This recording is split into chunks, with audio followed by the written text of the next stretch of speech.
Ei, galera, beleza? Olha só, vitória do Flamengo pra cima do Chelsea, 3-1 no Mundial. Deu o que falar, né? Opa, com certeza. Um placar expressivo. Sim. E a gente tá aqui com o material análise tática, repercussão lá fora. Bora destrinchar isso aqui pra entender o que essa partida mostrou de verdade sobre o Mengão. Exato. Porque o 3-1 é legal, claro, mas o fascinante aqui é ir além, né? Entender a performance, como o time se portou taticamente, a mentalidade contra um gigante europeu. É isso. Ver como essa vitória foi construída. Justamente. Bom, pra quem não lembra, o jogo começou meio complicado, né? O Chelsea saiu na frente. Sim, gol do Pedro Neto ainda no primeiro tempo. Deu aquele susto inicial. Pois é.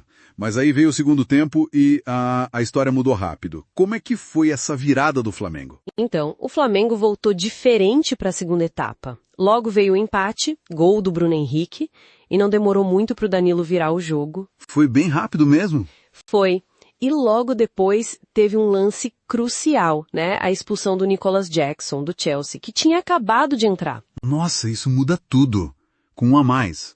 Muda completamente. Aí o Flamengo achou mais espaço, né? Ficou mais confortável em campo e o Wallace foi lá e fez o terceiro para fechar a conta 3-1. Essa capacidade de reação, sabe? Tomar o gol e depois virar o jogo assim rápido, isso aí chamou muita atenção. O que as análises mostraram sobre a postura dos times nesse momento? Olha, as fontes apontam um contraste bem grande, viu? Lá fora, os comentaristas falaram bastante num certo colapso do Chelsea. Colapso? Como assim? Apontaram fragilidade na defesa, erros individuais. A própria expulsão é um exemplo disso, né? Falaram que parece que o time inglês perdeu um pouco o controle mental depois da virada. Entendi.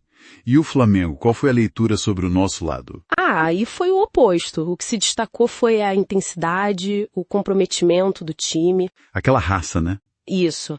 As análises de fora, pelo que a gente viu, concordaram que a vitória foi merecida. Que o Flamengo jogou melhor, se dedicou mais, sabe? Trabalhou mais a bola e o jogo. Interessante isso. Isso meio que conecta com uma visão mais geral, né? Que os times sul-americanos, especialmente o Flamengo, levam essa competição muito a sério. Talvez mais do que alguns times europeus. Com exceção do Real Madrid, talvez, que sempre entra para ganhar tudo. Exatamente, mas essa seriedade sul-americana ficou evidente. Falando em intensidade, em dedicação, o estilo de jogo do Flamengo, aquela pressão alta, foi chave, né? Como é que isso funcionou contra o Chelsea? Totalmente chave. Essa pressão alta, que é basicamente tentar roubar a bola lá no campo de ataque deles... Focando a saída deles. Isso. Foi fundamental. Mas para isso funcionar, né, não basta só querer, precisa ter um time bem posicionado, claro, mas também um elenco com velocidade e peças de reposição para aguentar esse ritmo o jogo todo. Exige muito fisicamente, né? Demais. E essa filosofia de jogo, essa pressão, de onde vem? É coisa do Felipe Luiz agora ou tem mais coisa aí? Olha, o que parece é uma mistura interessante, né? Tem sim um legado forte do Jorge Jesus lá de 2019, daquele time super ofensivo que pressionava muito. Aquele time histórico. Sim, mas agora com o Felipe Luiz parece que tem a visão dele também. Ele trabalhou com técnicos como o Simeone, né? Então ele traz outras referências, talvez buscando um equilíbrio ou adicionando novas ideias a essa intensidade toda. Uma evolução da tática, então? Pode ser visto assim. Essa mistura de ideias é importante para entender como o time está jogando agora. E esse estilo agrada a torcida, né? Ver o time amassando lá na frente. Sem dúvida. Futebol para frente, vistoso. E aí tem um ponto importante que as fontes levantam.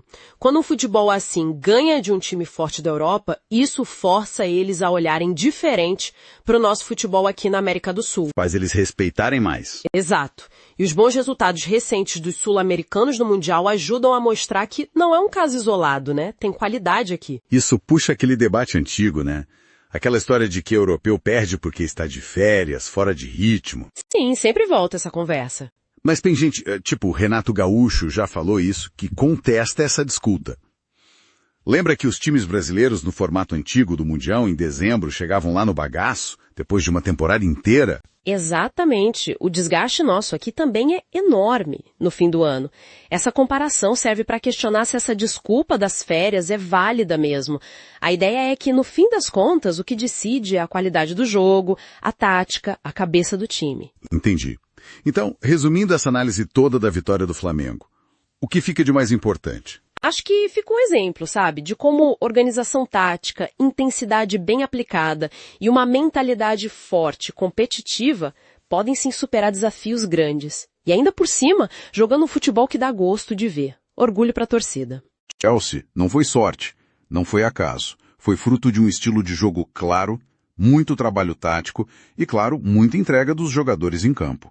Exatamente. E aí fica uma reflexão, né, baseada nisso tudo que a gente conversou. Como é que o Flamengo vai conseguir manter essa filosofia? Essa pressão alta, esse futebol ofensivo, que exige tanto do físico e da mente. Sustentar isso ao longo da temporada? Isso, em todas as competições, contra times diferentes, com outras táticas, principalmente lá fora. Esse é o desafio, né?